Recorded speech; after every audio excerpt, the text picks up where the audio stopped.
যে সমস্ত ওয়াহাবি খারিজি নজদিরা কথায় কথায় বলে নবীজি হাসর ময়দানে কোনো সাফায়াত করতে পারবে না, কোনো উপকারে আসবে না, কিছুই করতে পারবে না, সব নেক আমল দিয়ে দিয়ে ওয়াহাবি খারিজি নজদিরা জান্নাতে যাবে।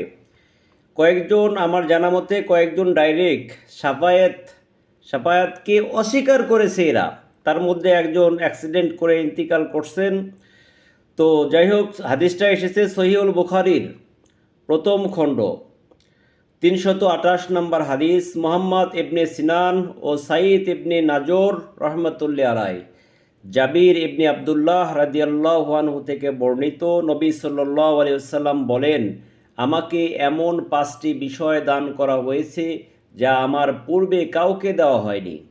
1 নাম্বার, আমাকে এমন প্রভাব দিয়ে সাহায্য করা হয়েছে যে 1 মাস দূরত্বেও তা প্রতিফলিত হয়।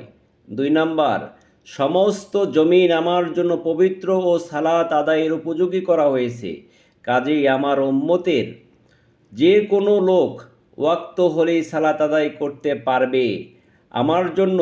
3 নাম্বার, আমার জন্য গনিমতের মাল হালাল করে দেওয়া হয়েছে যা আমার আগে কারো জন্য হালাল করা হয়নি।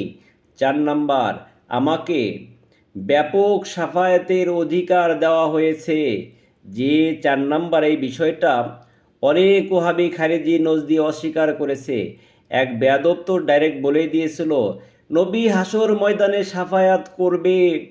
এটা সম্পূর্ণ ভুল কথা, এমন কোনো হাদিসই নাই, উনি পায়নি।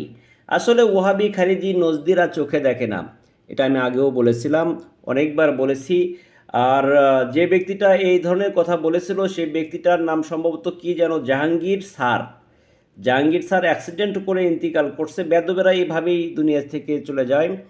তো যাই হোক, 5 নাম্বার, সমস্ত নবী প্রেরিত হতেন কেবল তাদের সম্প্রদায়ের জন্য, আর আমাকে প্রেরণ করা হয়েছে সমগ্র মানব জাতির জন্য। এখন ওহাবি খারিজি নজদি যারা কথায় কথায় বলো নবী উপকারে আসবে না, হাসর ময়দানে কোনো কিছু করতে পারবেন না, তাদের জন্য সহিহুল বুখারীর প্রথম খণ্ডের 328 নম্বর হাদিসটাই যথেষ্ট মনে করি আমি। এই হাদিসটা ছাড়াও আরও অসংখ্য হাদিস রয়েছে।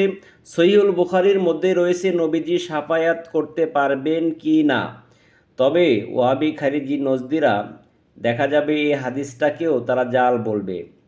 কারণ আমি দেখেছি গততেও কিছু কিছু ওয়াহাবি খারিজি নজদিরা সহিহুল বুখারীর অনেক হাদিসকে জাল প্রমাণ করার জন্য অনেক ধরনের কথা বলেছে।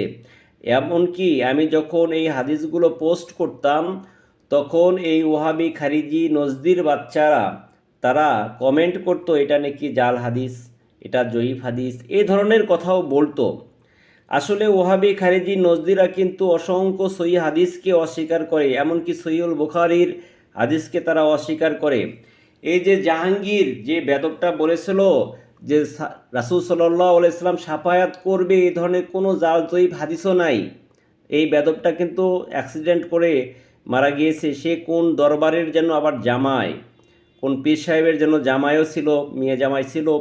তো যাই হোক, আমি তাদেরকে বলবো এই ধরনের হাদিস আরও অসংখ্য রয়েছে। নবীজি সাফায়াত করতে পারবেন, নবীজিকে মকামে মাহমুদ দান করা হবে, এই ধরনের অসংখ্য হাদিস রয়েছে। তো ওহাবি খারিজি নজদিদেরকে বলবো, আর কত নবীজির শানে দুশ্মনী করবা, নবীজির সাফায়াতকে অস্বীকার করবা, নবীজির শানে বলবা নবী কোনো উপকারে আসবে না। আমার জানা মতে আর একজন বেদব ছিল, সে বেদবটাও বলেছিল হাসর ময়দানে নবী কোনো উপকারে আসবে না। সে দীর্ঘদিন জেল খাটার পরে চলে গেছে, এমনভাবেই তারা চলে যায়।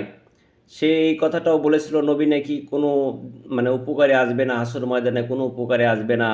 আরও কয়েকজন ব্যক্তি যেমন আব্দুর রাজ্জাক বিন ইউসুফের মতন একজন বেদব, সেও বলেছিল নবী নাকি মিজানের পাল্লার কাছে গিয়ে ফেলাইয়া চায় থাকবে। এ ধরনের আরও কয়েকজন বলেছে, চরমনার পীরও বলেছে। তো যাই হোক, সব শেষে বলবো হাদিস অস্বীকারী কাফের।